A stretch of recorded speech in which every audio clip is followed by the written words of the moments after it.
As war tensions escalate in the Middle East, Israel receives heightened threats from both Iran and the United States. An Iranian deputy military commander has threatened his country will obliterate all Zionists, while the Biden administration warned it will impose a weapons boycott on Israel if it doesn't improve humanitarian conditions in Gaza.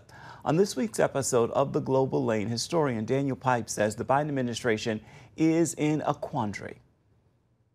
On the one hand, the president does truly care for Israel, is a long-term advocate of Israeli security.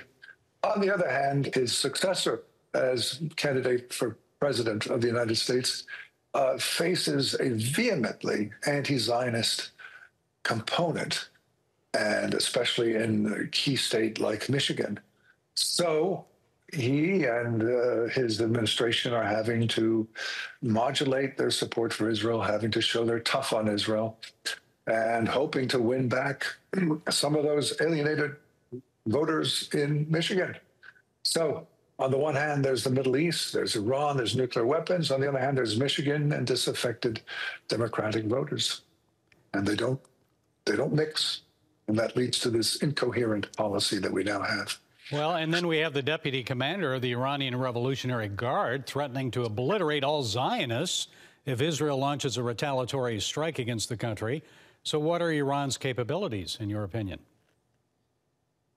The Iranian capabilities have been, for the last 45 years, basically non-conventional. That is to say, not tanks and ships and planes, but sabotage, murder, and potentially nuclear weapons. So Iran is basically weak, short of a nuclear weapon. It's weak, but we don't know where it stands vis-a-vis nuclear weapons. We thought we knew with North Korea where it stood, and we were wrong, U.S. intelligence. And we don't really know where Iran is. So let's hope that they don't have nuclear weapons. Let's hope that the Israelis take out their nuclear infrastructure, at least some portion of it. That is the single most important event that is in prospect now. Not knocking out military installations, not knocking out energy installations, not knocking out politicians, but knocking out some, anyway, of the nuclear infrastructure. Well, they've reportedly already picked their targets, so do you think they'll hit oil fields and nuclear development facilities, or what should be the target beyond the nuclear facilities for a retaliatory strike? Well, it appears, according to reporting, that the U.S. government has said to Israel, don't hit the energy, don't hit the politicians, don't hit the nuclear infrastructure. Yes, you may hit the military. Which would be good, but not all that important.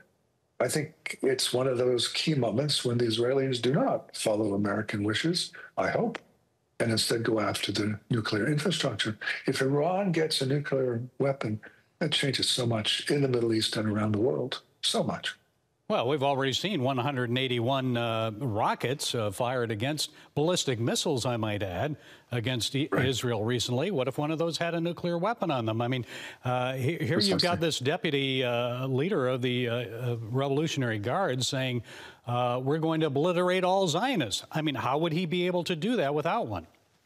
Right. And it has to be remembered that unlike North Korea or Communist China or Soviet Union and the others, the Iranian leadership has an apocalyptic edge to it, the sense that the end of the world is nigh, and that end of the world might come sooner if there is a worldwide conflagration. And what better way to set off such a conflagration than with nuclear weapons? So, well, you've written this book, Israel's Victory. So how does Israel obtain victory in this war against Hamas, Hezbollah, and Iran? And how is acceptance achieved, on the battlefield or diplomatically? Well, the book itself is about just the Palestinians, not Hezbollah and not Iran. I distinguish between the Palestinians on the one hand and Iran and its allies, such as Hezbollah and the Houthis on the other hand. Iran and its allies are a military threat, primarily. whereas the Palestinians are primarily a political threat. The Palestinians delegitimize Israel. The Palestinians have a worldwide support network, say, on American campuses, that is intoxically hating Israel. And my book focuses on the latter of these two subjects. I think Israel has always been very competent in dealing with foreign states. It has been much less competent in dealing with its near neighbors in the West Bank and Gaza.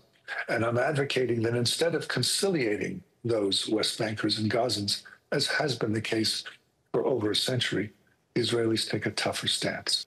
I worry that the Israelis have moved on and not finished what they need to do in Gaza, have not set up an administration, have not found Gazans who can work with them, have not fixed Gaza.